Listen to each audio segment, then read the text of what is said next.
Keralam, Assam, పుదుచ్చేరిలో assembly ఎన్నికలు polling ప్రారంభమైంది. సాయంత్రం 6 గంటల వరకు పోలింగ్ జరగబోతోంది. కేరళంలో 140 అసెంబ్లీ స్థానాలకు, అస్సాంలో 126 అసెంబ్లీ స్థానాలకు, పుదుచ్చేరిలో 30 అసెంబ్లీ స్థానాలకు ఒకే విడతలో పోలింగ్ జరుగుతోంది. సమస్యాత్మక ప్రాంతాల్లో ఎటువంటి అవాంఛనీయ సంఘటనలు జరగకుండా భారీగా కేంద్ర భద్రతా బలగాలను మోహరించారు. 2 రాష్ట్రాలు, కేంద్రపాలిత ప్రాంతంతో కలిపి మొత్తం 5,70,00,000 మంది ఓటర్స్ ఉండగా 63,056 పోలింగ్ కేంద్రాలను ఏర్పాటు చేశారు.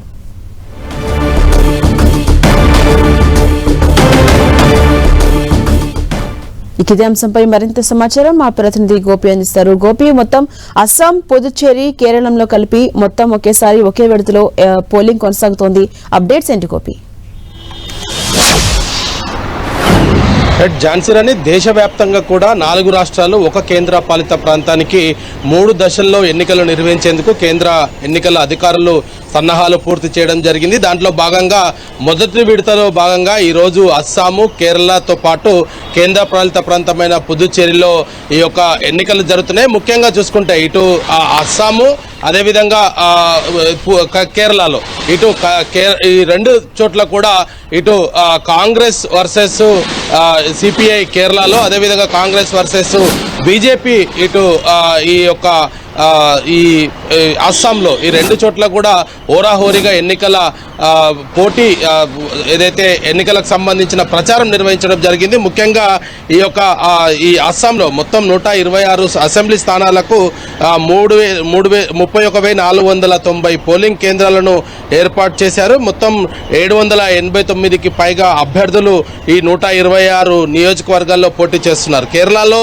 మొత్తం 140 స్థానాలకు గాను 883 మంది అభ్యర్థులు ఈ యొక్క పోటీ చేస్తున్న పరిస్థితి ఉంది. ఇక కేంద్రపాలిత ప్రాంతమైన పుదుచ్చేరిలో 30 అసెంబ్లీ స్థానాలకు కూడా 294 మంది అభ్యర్థులు ఈ పోటీలో ఉన్నారు. అయితే ఈ నెల 23న తమిళనాడు, వెస్ట్ బెంగాల్లో 2వ దశలో, 3వ దశలో ఈ నెల 29న ఎన్నికలు జరిపేందుకు కేంద్ర ఎన్నికల అధికారులు ఇప్పటికే అన్ని సన్నాహాలు పూర్తి చేయడం జరిగింది.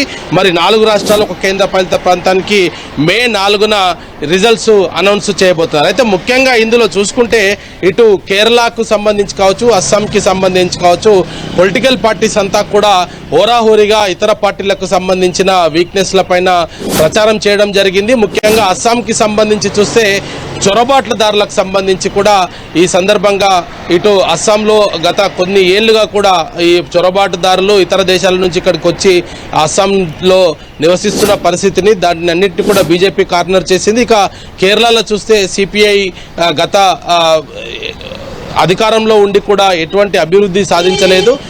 ఇప్పుడు కేరళలో కనిపిస్తున్న అభివృద్ధి అంతా గతంలో కేరళలో జరిగిన అభివృద్ధి తప్ప కొత్తగా సిపిఐ ఎటువంటి అభివృద్ధి చేయలేదని చెప్పింది. అయితే ఇక్కడ కేరళకు వస్తే కనుక తెలంగాణ సీఎం రేవంత్ రెడ్డి కూడా ఆ కేరళ మొత్తం కూడా ఎన్నికల ప్రచారంలో ఆయన పాల్గొనడం జరిగింది. ఇటు పినరయ్ విజయ్తో పోటాపోటీగా ఆయన ఇద్దరికి ప్రతి సవాళ్ళను కూడా చూస్తూ వచ్చాము. ఒకరిపై ఒకరు అభివృద్ధి పైన లేఖాస్త్రాలు కూడా సంధించడం చూసాము. అయితే మరి ఓటర్లు ఎవరికి ఈ యొక్క 2 రాష్ట్రాలు, ఒక కేంద్ర పాలిత ప్రాంతంలో మొగ్గు చూపబోతున్నారు అనేది కూడా మే 4 వరకు అయితే వేచి చూడాల్సిన పరిస్థితి ఉంది. అయితే ఈ 3 రాష్ట్రాల్లో జరుగుతున్న ఎన్నికలకు సంబంధించి ఇటు కేరళ, అస్సాంతో పాటు పుదుచ్చేరిలో జరుగుతున్న ఎన్నికలకు కేంద్ర ఎన్నికల అధికారులు ఇప్పటికే అన్ని రకాల ఏర్పాట్లను పూర్తి చేయడం జరిగింది. కొద్దిసేపటి క్రితమే పోలింగ్ కూడా ప్రారంభం అవడం జరిగింది.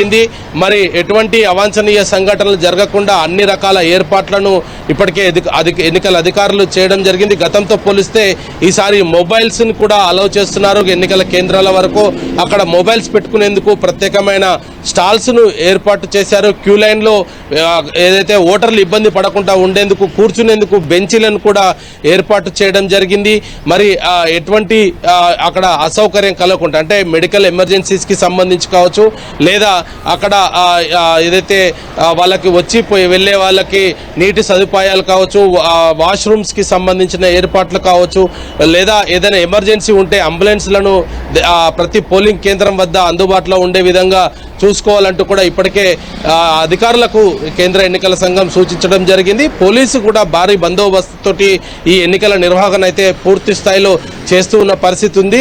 అన్ని రాష్ట్రాల్లో అంటే ఇటు అస్సాము, కేరళ, పుదుచ్చేరిలో పటిష్టమైన భద్రతను ఏర్పాటు చేశారు. 100 మీటర్ల వరకు కూడా ఎవరిని రానివ్వట్లేదు. ప్రతి ఒక్కరు కూడా ఓటర్ స్లిప్ అదేవిధంగా గుర్తింపు కార్డులను తీసుకొని రావాల్సిందిగా కూడా ఇప్పటికే ఎన్నికల అధికారులు సూచించడం జరిగింది. కొన్ని కీలకమైన కేవలం ఓటర్ ఐడి, ఆధార్ కార్డే కాకుండా ఇతర కార్డులను కూడా అనుమతిస్తామంటూ కూడా ఈసారి కేంద్ర ఎన్నికల సంఘం చెప్పడం జరిగింది. మరి ఓటు హక్కు ప్రతి ఒక్కరు తప్పనిసరిగా వినియోగించుకోవాల్సిందే అంటూ కూడా ఇప్పటికే అవగాహన కార్యక్రమాలను కూడా ఎన్నికల అధికారులు చేపట్టడం జరిగింది. ఎన్నికలు సజావుగా సాగేందుకు ఒకవైపు ఏర్పాట్లు చేస్తూనే మరోవైపు అధికారులకు కీలక సూచనలను కూడా కేంద్ర ఎన్నికల సంఘం చేయడం జరిగింది. ఇటు ఓటర్లు వచ్చి ప్రశాంతమైన తమ ఓటు హక్కును వినియోగించుకొని తిరిగి వెళ్లేంత వరకు కూడా అన్ని రకాల ఏర్పాట్లు చేయాల్సిందిగా కూడా కేంద్ర ఎన్నికల సంఘం అధికారులను ఆదేశించడం జరిగింది. సో ఈ కేరళలో అదేవిధంగా అస్సాంలో ఇటు పుదుచ్చేరిలో 3 చోట్ల కూడా ఎన్నికలు ప్రారంభం అవడం జరిగింది. కొన్ని చోట్ల 4 గంటల వరకు, అదేవిధంగా కేరళ 5 గంటల వరకు, అస్సాంలో 6 గంటల వరకు ఇట్లా ఒక్కొక్క ప్రాంతంలో ఈ పోలింగ్ ముగింపు సమయాన్ని కుదించడం జరిగింది. అక్కడ ఉండే ఏర్పాట్లను బట్టి, ఓటర్ల సంఖ్యను బట్టి కొన్ని ప్రాంతాల్లో 4 గంటలకే ఈ యొక్క ఎన్నికలను ముగించే విధంగా అధికారులు ఏర్పాట్లు చేశారు. ఝాన్సీ, అదేవిధంగా గోపేట పోలింగ్ కేంద్రాల వద్ద వెబ్ కాస్టింగ్ తో ఈసారి నిఘా పెంచారు. ఎటువంటి అవాంఛనీయ ఘటన జరగకుండా ఒకవేళ ఎక్కడైనా సరే వెబ్ కాస్టింగ్ కి ఇబ్బంది కలిగించారు అని తెలిస్తే రీపోలింగ్ నిర్వహించే అధికారం కూడా అధికారులకి ఉంటుందని చెబుతున్నారు ఎన్నికల అధికారులు. ఎలా చూడాలి? అప్డేట్స్ ఏంటి దీనికి సంబంధించి? అయితే ఖచ్చితంగా ఎటువంటి అవాంఛనీయ సంఘటనలు జరగకుండా అందులో భాగంగానే ఈ యొక్క వెబ్ కాస్టింగ్కి సంబంధించి కూడా ఈ ఏర్పాట్లు చేయడం జరిగింది. అంటే ఎవరైనా నిబంధనలను అతిక్రమిస్తే ఆయా పోలింగ్ బూత్లో మరోసారి పోలింగ్ నిర్వహిస్తామని చెప్పడం జరిగింది. సో దీంతో ఓటర్లు మళ్ళీ తిరిగి ఓటు వేసేందుకు వచ్చే అవకాశం ఉండదు. కాబట్టి ఇటు పొలిటికల్ పార్టీస్ అంతా కూడా ఈ విషయాన్ని గుర్తుపెట్టుకొని ఎటువంటి అల్లర్లు చేయకుండా ఉంటారన్న ఉద్దేశంతో ఎన్నికల సంఘం అయితే దీన్ని దృష్టిలో ఉంచుకొని వెబ్ కాస్టింగ్ను తీసుకురావడం జరిగింది. అదేవిధంగా డ్రోన్లను కూడా ఈసారి భారీగా వినియోగిస్తున్న పరిస్థితి ఉంది. ఎందుకంటే ఇటు ఓటర్లను ప్రలోభ పెట్టడం కావచ్చు, లేదా ఇతర ప్రాంతాల నుంచి తీసుకువచ్చి తమకే ఓటు వేయాలంటూ కూడా అభ్యర్థిస్తూ వాళ్ళని పోలింగ్ స్టేషన్కి బయటే తమకు ఓటు వేయాలంటూ కూడా అభ్యర్థించే అవకాశాలు ఉన్న నేపథ్యంలో వాటన్నిటిని కూడా నిఘా పెట్టేందుకు కూడా ఈ యొక్క డ్రోన్ల ద్వారా వాటిని ఎప్పటికప్పుడు పర్యవేక్షిస్తున్న పరిస్థితి అయితే కనపడుతుంది. సో ఇటు ఒకవైపు వెబ్ కాస్టింగు, అదేవిధంగా ఎన్నికల బూత్కు వచ్చిన ఓటరు ప్రశాంతంగా ఓటు వేసుకొని తిరిగి వెళ్లేందుకు కావాల్సిన ఏర్పాట్లు చేయడము, అయితే పార్టీలు ప్రలోభ పెట్టకుండా ఎప్పటికప్పుడు డ్రోన్ల ద్వారా పరిస్థితిని పర్యవేక్షించడం, వీటన్నిటిని కూడా ఈసారి పటిష్టంగా అమలు చేయబోతున్నారు.